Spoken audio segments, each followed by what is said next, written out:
amerikai hamburger, hot dog, steak szandwich, tortillattakás, chicken carne eredeti ízekben, azt Yeti burger. Aha, ha megeszem, akkor ők állják ezeket.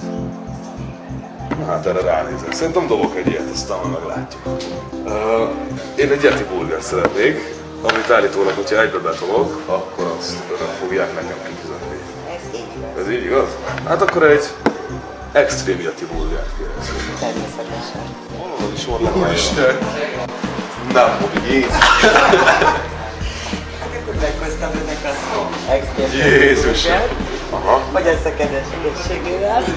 Jézus, most van egy kis Étvágyat hamburger, hozzá. 10 a hamburger. Hogy csinálnád?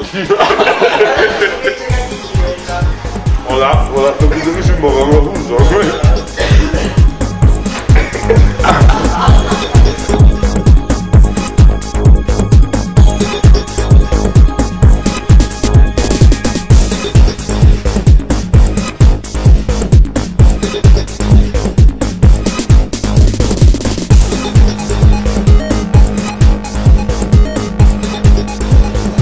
Tudok magamon nevetni, De beadtad már a kulcsot? Megmondtad a kamerának, hogy ez nem megy?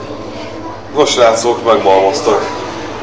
Itt ülök egy Yeti társaságában és szerintem nyert. A cég és a Yeti kiütéssel. Technikai K.O. Úgyhogy szerintem, hogyha van akkora arcotok, hogy jártak és ezt próbáljátok meg beletömni. Én nem javasolnám, de azért szívesen rögnék valamelyik ötükön, úgyhogy srácok, gyertek, próbáljátok ki, 7. kerület, István utca 28, várnak szeretettel. Na akkor most olyan segítek neked egy kicsit. Aha.